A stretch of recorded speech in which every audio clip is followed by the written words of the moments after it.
Hey guys, welcome back. Ducks Hockey and More coming back at you. It's been a minute.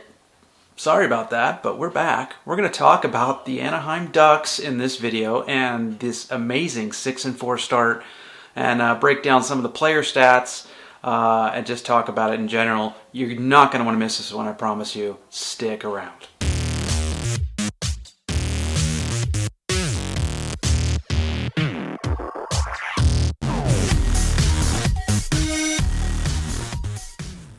Okay guys, so hey, welcome back. Ducks Hockey and More here. Hey, if you're into not only Ducks Hockey, which is what this channel revolves around, but you like the NHL, you like hockey in general, you have to get on board with Ducks Hockey and More. The more part of Ducks Hockey and More is just the NHL in general.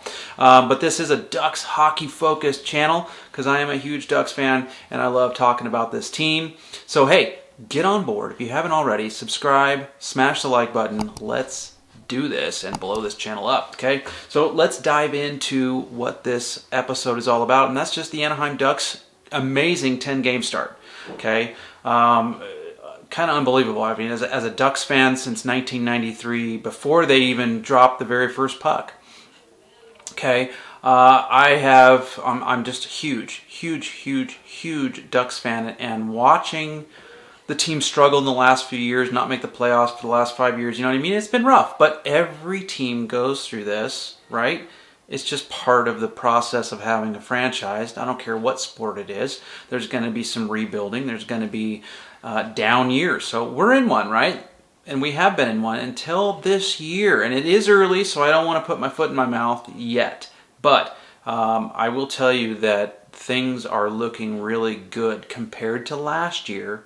This team is completely different. So let's dive in and just talk about it, all right? First 10 games, right?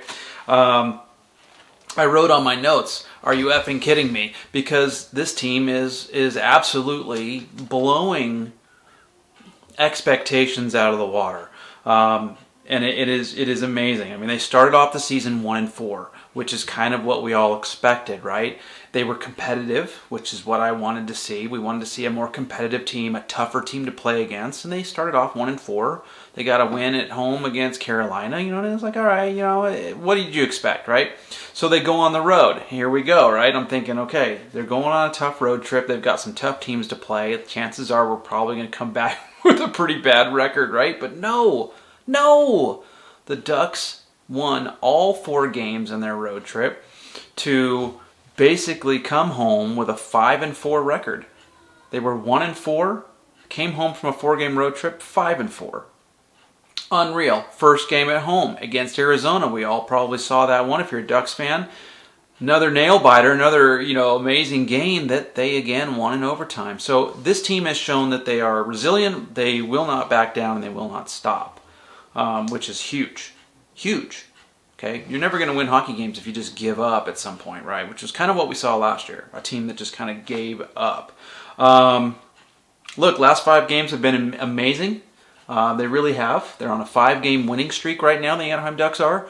Let's kind of dive into that real quick. The road trip. I wanted to talk about the road trip specifically. So stop number 1 was in Columbus against the Jackets. Won in overtime, 3-2. That game was tough because first game on the road trip, I was a little bit, I'm not, the Jackets aren't some incredibly great team, but they were kind of outplaying the Ducks there, at moments where I was like, man, I don't know, we might, lose this game, even though I wasn't expecting much on that road trip. I was worried that they would lose to the one team that you wanted them to beat on that road trip, Columbus.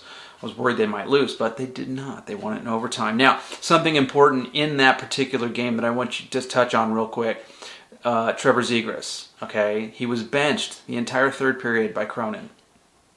I love this move by Cronin.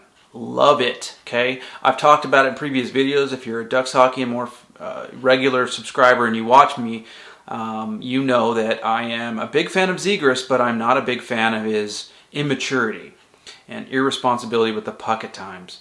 And I thought that was a big factor, especially with this offseason and holding out for a contract. They ended up getting a little over $5 million a year, and it's like, well, okay, you better show us that you're worth that, okay? And I'll be honest with you, I haven't seen it yet. He's played better since the benching, Okay, since he was benched in that third period, the next few games he looked much better. He finally got his first goal. Things started to look a lot better, especially on the defensive side. Zegras has been way more responsible in that regard.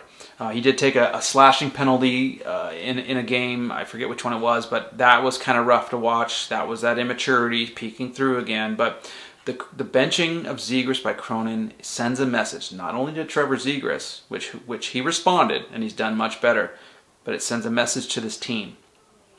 I'm not going to take your shit. You're either going to play hard and play like we want you to play, or we're benching you, right? Or worst case scenario, we'll send you down to San Diego. So I thought that was huge. Going back to the Jackets game, really just an overtime win. Dostal looked great, as he has in the last few games anyway. Vatrano was the hero in overtime. I mean, what do you say about that game, right?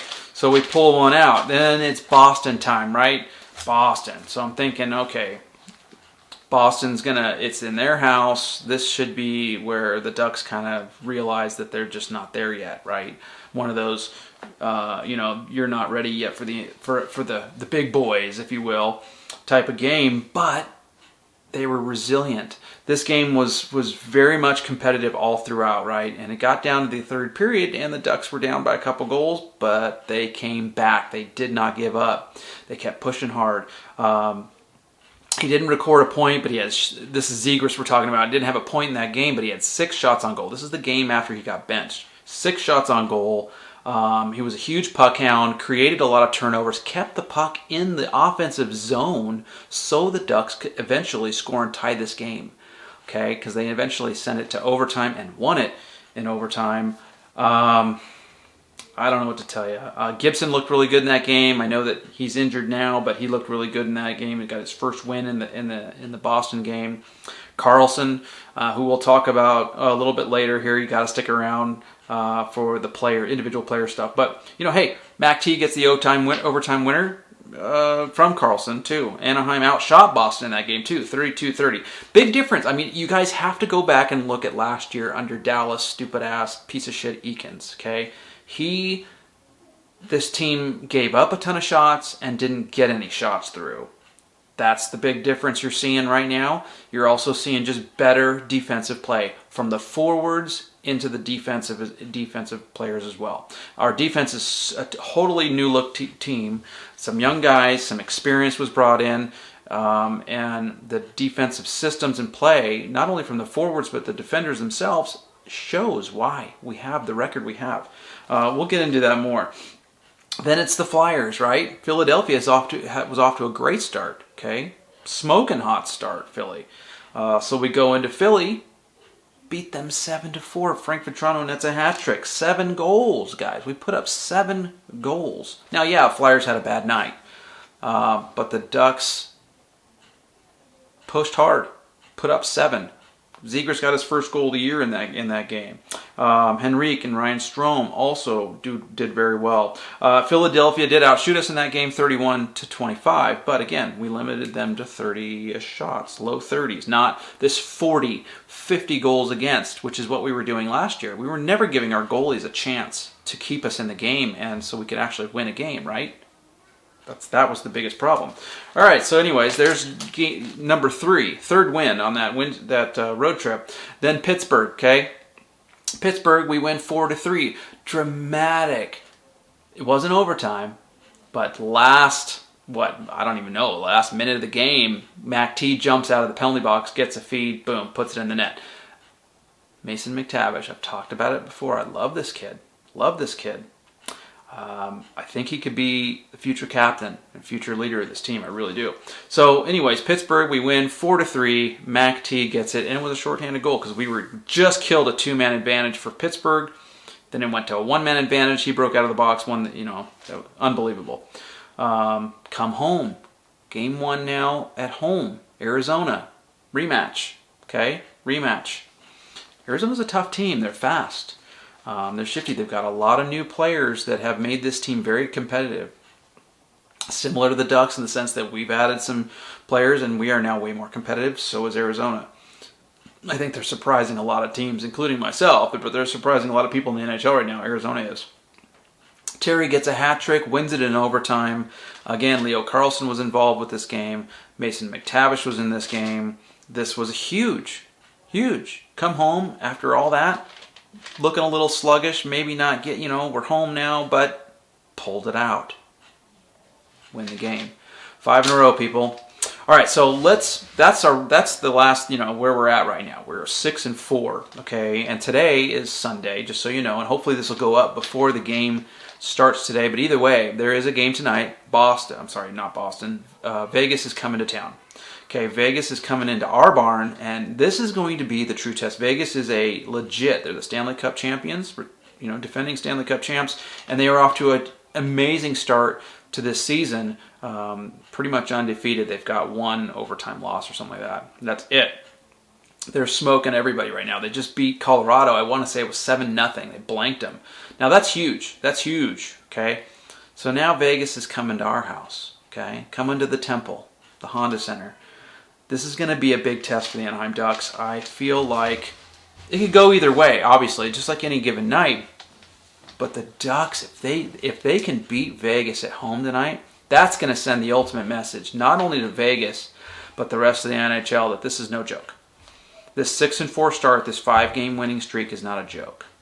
This team is here to win and is going to continue to win. So we'll see what happens. Even if they make it very competitive game and like it's a good game back and forth, you know what I mean? That would be huge for this team. Even if they lose, being competitive and staying with the Vegas Golden Knights would be huge. I felt like they did that in Game 1. Even though they lost, they were pretty competitive that night. But I want to talk about some individual players, okay, as we get deeper and deeper into this video. Let's talk about some of these starts for these players. I want to talk about Zegras for the most part. I touched on him briefly. Okay, he's only got 1 goal and 1 assist. Okay, this is what we held out for, right? A little over $5 million a year for a player that after 10 games only has 1 goal and 1 assist, and he's a -2.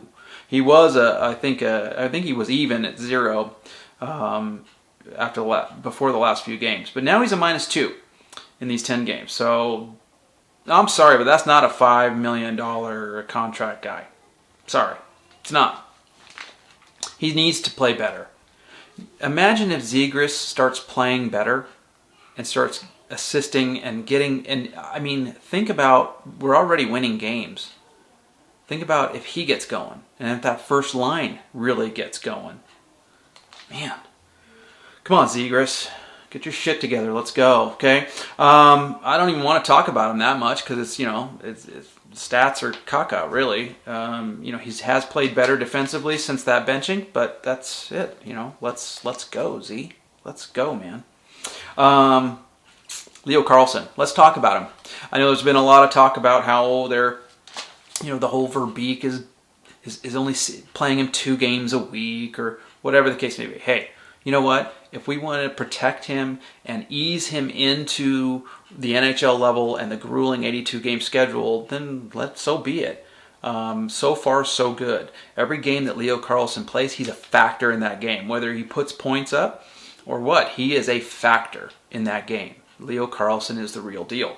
And I think protecting him and kind of easing him into it is a good thing. I really do. A lot of these young 18-year-old, 19-year-old people that come into the NHL and they're just not ready for that grueling schedule. Some are, some aren't. And I think that they're doing a good job by doing this. But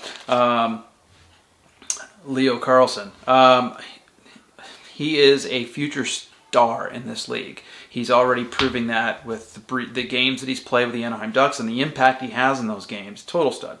Okay, he's got, I think, 6 games under his belt so far out of the 10. He's got 3 goals, 1 assist, and he's a +2. Okay? This guy is money. He really is. He is money. So he's averaging over a point a game. Or, I'm sorry, he's averaging over half a point a game. Almost a goal a point a game with the 4 and 6. But either way, I love what he's done. I think it's a smart thing that Verbeek is kind of just protecting him, if you will. And Carlson's going to be an absolute stud, okay? Adam Fantilli has a lot of upside, but I really feel like Leo Carlson's the real deal, and that was the best pick for the Ducks. since we missed out on getting that #1 overall. But I love Leo Carlson a lot. I almost kind of like him more than Connor Bedard. Connor Bedard's not the type of player that a Leo Carlson can be. And when I say that, I mean, I'm kind of going off on a side note here, but Leo Carlson's a complete player. Not only on he's a center, winning faceoffs, creating turnovers, grinding it out down low along the boards. He's a big kid, man. Defensive side of the play, the puck and getting back and that kind of thing. And he's got hands and can create and can score. I mean, this guy is the real deal. Whereas Connor Bedard is just pretty much all offense. You know what I mean? So I'm much happier with Leo Carlson as an Anaheim Duck. Okay, switching gears, let's go to another player, Frank Vatrano. Dude, this guy's off to a torrid start. He's got 9 goals, which the last time I checked, he is tied for the lead in goals with DeBrincat. Speaking of which, if you remember from one of my previous videos, I wanted DeBrincat to come to Anaheim. I really wanted that trade to materialize and happen. Think about DeBrincat on the Anaheim Ducks this season. And the goals that he's putting up with these younger guys, I mean, holy crap, dude. But anyways, Frank Vatrano's on fire. He's got 9 goals, 1 assist, and he's a +7, okay, in those 10 games. Money, guys, money. We all know Frankie's tough grit. He's got all that. He's got some speed, and he's got a shot. He's not afraid to shoot. He'll shoot the puck, okay? He'll shoot it. And that's kind of what you got to do, right? To score goals, shoot the damn puck. Well, he's doing that, and he is putting it in the net. Troy Terry is heating up. He just got a hat trick in that Arizona game. So he's now up to 5 goals, 4 assists. He's an even, +0. He's just even in those 10 games. So slow start, but now he's starting to really pick it up. That's what we need from Troy Terry. We need him to be playing like he did in that last game against Arizona. And then Zegras hopefully will start playing as well. Jesus. Mason McTavish, guys. I can't say enough about this kid. I love Mason McTavish. I've loved him from day one. An amazing center, definitely in the sense when you think about the Ducks, the center position, when you have Leo Carlson and then Mason McTavish, you know what I mean? And we have other good centers too, you know, guys like Lundestrom, and I mean it's amazing to think about the future of this team. But Mac T, okay, he's having a breakout year. Absolute breakout year, and I am so stoked to see what he's going to do. He's playing really well with Vatrano and Strome. Strome's got a lot of points too. He's racking them up. So that's our best line right now is the second line, okay, of Mac T, Vatrano, and Strome. They are just killing it right now. Anyways, he's got 5 goals, 7 assists, and a +6 in 10 games. Dude, I think he leads the team in points right now. Mac T, what can you say? Here's another one. Here's our rookie, Pavel Mimikov. Minty fresh, I've heard. Just minty. What an amazing defenseman. It was interesting going into training camp and thinking, okay, who's going to make this team on the defensive side? With some of the additions that we pulled in Gudas and Hag, Labushkin, you know what I mean? How is this defense going to play out? I did not think that Mimikov was, you know, for sure a lock-in. A lot of my predictions didn't have Mimikov in there. Didn't even have Zellweger in there. I kind of thought that both these guys would need some time down at the AHL level to just get bigger, stronger, playing with professional players and bigger players down there before we could bring them up. But I was wrong with Minty. This guy is money. Zellweger, obviously, they felt needed that. So he's down in San Diego. He'll be up there, and I'm not worried about that. But Mimikov is absolute money. Okay?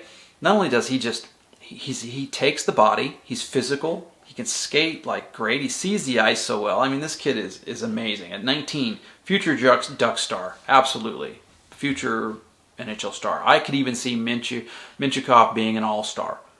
Okay? And he's right now he's going to be, if he keeps it up, he's easily going to be in the running for Rookie of the Year. I know Connor Bedard will probably win it hands down. But I think Mimikov might give him a run for the money if he can continue to put up points like he is. Either way, hopefully Connor Bedard just completely flops, right? And Mimikov can continue to roll. He's got 1 goal, 6 assists so far in the 10 games, and he's a +4, 19 years old. Love that guy. Jackson Lacombe, another defenseman that I talked about, and I knew that he was ready for the NHL, and I knew that he would make this team. Jackson Lacombe is so good back there. Skates so well. Very calm, cool, collected defenseman, which is what you need. He reminds me a lot of Cam Fowler. He just does. And Jackson Lacombe is going to be a future stud and future part of our blue line, okay? There's no way this guy's going anywhere. So anyways, three assists, and he is a even when it comes to the plus minus. So Ryan Strome, can't go without talking about Ryan Strome briefly. He is earning his contract this year. Last year, didn't so much. I mean, we pay him pretty darn good, right? Ryan Strome, he did sit out the last game against Arizona, but so far he has 2 goals and 9 assists, and he's a +6 in 9 games played. So Ryan Strome is money. Again, he's part of that line with Mac T and Vatrano, our best line right now. So he's racking up the points right now. They are gelling, and all we need now is that top line to gel, like our second line's gelling, and we are going to really start winning some games. And the defense is showing that they're doing their job. Goaltending as well. Dostal is amazing. Moving on, Cam Fowler. I love Cam Fowler. He is amazing. He has always been that way for the Ducks. Huge fan of Cam. Quite honestly, I'll tell you right now, Cam Fowler should have the number 4 raised to the rafters. He is that big a part of this team and has been for years, since he was 18 and drafted in the NHL by the Ducks. He's still there, and he's still great. He's 1 goal, 4 assists. He's a +1 in 10 games. I love Cam Fowler, and I hope to see his number in the rafters. Radko Gudas, we got to talk about him briefly. I love his physicality and his intensity out there. He's very, very good defensive-minded guy too. He can create plays and move, but his defense-first mentality and that physicality that he brings really gives us what we need on the blue line, which we were missing all of last year. He's got 1 goal, 1 assist. He's a +5, okay? +5 in 10 games. Solid D guy. Ilya Lyubushkin, here's another one. He's a +2, okay? +2. He has no points, but I don't care, man. I don't need points out of Lyubushkin. I need him good, solid D, taking the body. He's a +2, and he does exactly that. Takes the body, takes things out. So here's a depth guy that's surprisingly doing very well for us. Our 4th line guys, right? Brett Leeson, Sam Carrick. These guys are awesome. I mean, Brett Leeson's got 2 goals, 1 assist. He's a -1 in 10 games, but for a 4th line guy, hell yeah, dude. Couple of clutch goals from him. Sam Carrick, a goal and 2 assists is a +1. Can't ask for much more than that. And we're only 10 games in. I can't, this team is doing very well. Henrique's got a goal and 4 assists. Bo Gru's got an assist. He's a +1. He's only played 7 games out of the 10. Max Jones, I'd like to see him crank it up a little bit, but I love his intensity out there. If you ever watch Max Jones, he is a physical guy. He'll love to grind it out at the boards, and this new Cronin style of playing has really enhanced Max Jones and makes him more noticeable on the ice, in my opinion. And because he's a big kid, and he's Max Jones. No goals yet, 2 assists. He's an even in 9 games. Need more from Max, though. Ross Johnston even has a couple assists, and he had a goal taken away from him. By the way, that was a shit call. I'm trying to think what game that was. I think it was the Pittsburgh game. But either way, Ross Johnston, he should have a goal in his stats for the year, because he got robbed on that one. So here we just kind of keep rolling along, right? These are the players. They bought into the system, right? Cronin is a new coach. He brings intensity. He wants the players to grind it out, win battles, play hard. Don't take your foot off the gas. Play hard. You can see it on the ice. You really can, and you can see it when, like, Zegras got benched, for example, that he became a different player than the following games. He was actually out there, foot on the gas, going for it. His stats don't show it, but sometimes it's away from the puck and the things that they do that don't show up on the scoreboard. You hear this a lot, that still have a huge impact on winning the game. So Zegras has definitely, since that benching in Columbus, done a lot better. I want to talk real quick before we wrap this video up. Here, there's a couple of players we haven't even seen yet, guys. Okay, namely Alex Killorn. Okay, big offseason signing. Alex Killorn, he's a winger.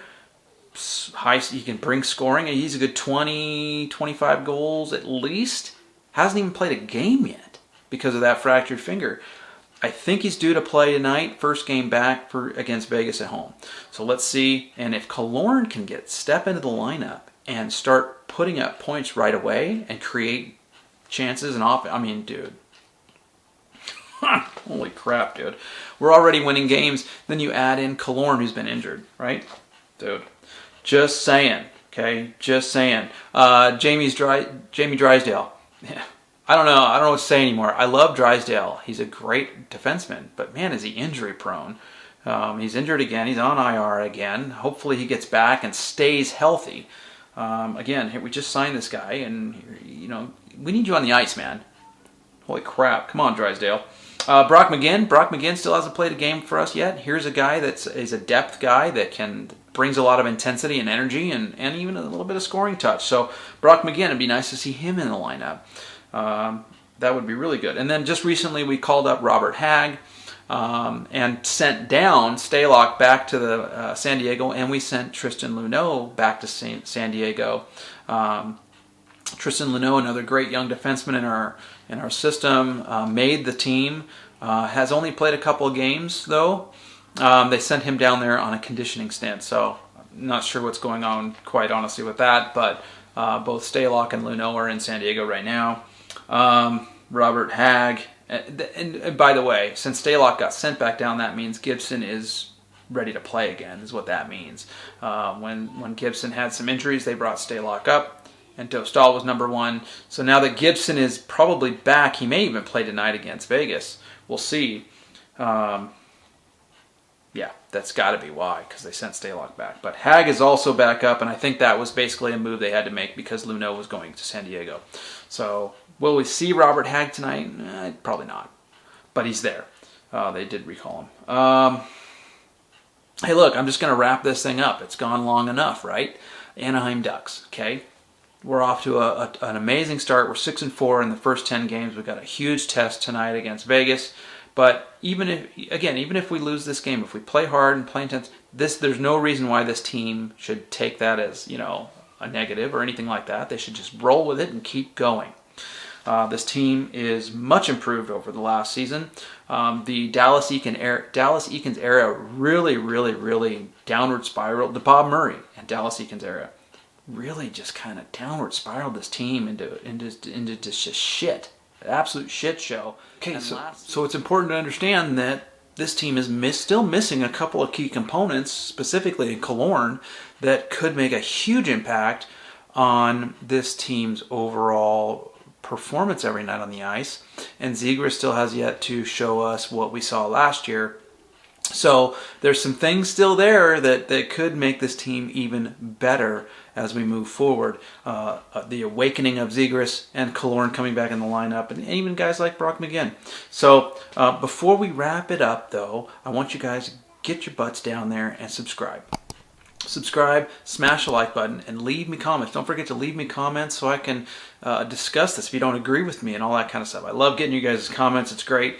But go down, subscribe, and hit that like button. I really appreciate it. Let's blow it up. So, real quick, let's wrap it up, right? Ducks, off to an amazing start. First 10 games, they are 6-4. They play Vegas tonight. And it's going to be a huge test for the Anaheim Ducks. It really is. Huge test, because Vegas is legit. They've proven that with their shellapping of Colorado in their last game. I want to beat Vegas tonight. Come on, Ducks. We can do this. Let's beat them. Let's let this team come into our house and push us around. It's time for us to push back against the teams like Vegas. I think we've done some hell of a good pushing against some really good teams. Now it's Vegas' turn to realize what the Ducks are all about, right? So let's send that message and win.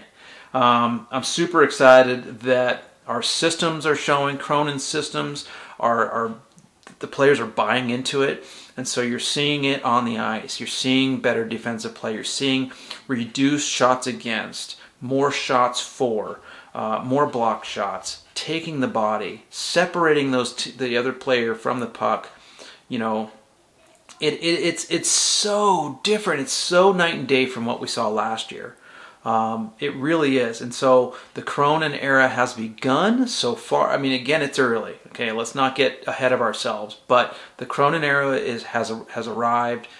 I really like what he's brought to this team. I can see what Verbeek wanted and saw in him. And so it's happening. It's on the ice. We're seeing it every night. This team is way more competitive, way more physical, and fun to watch. Oh, man, are they fun to watch. They really are.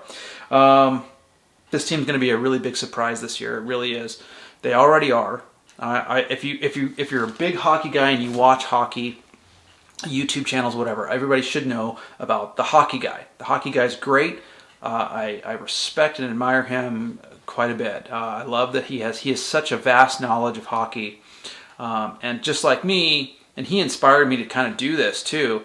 Is he likes to just let everybody know what he's thinking and talk about it, and because hockey, he loves it.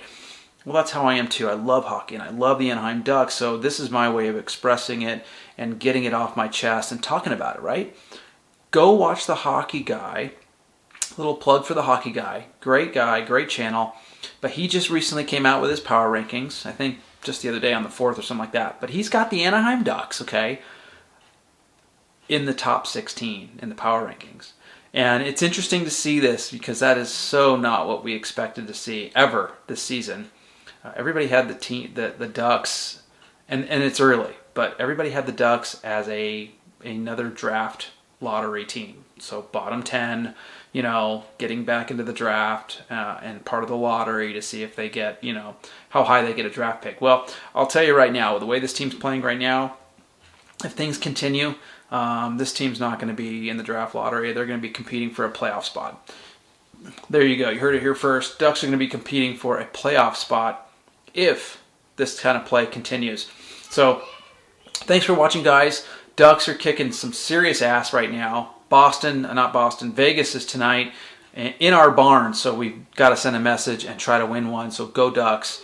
Thanks for watching, guys. I will see you on the next go around. See ya.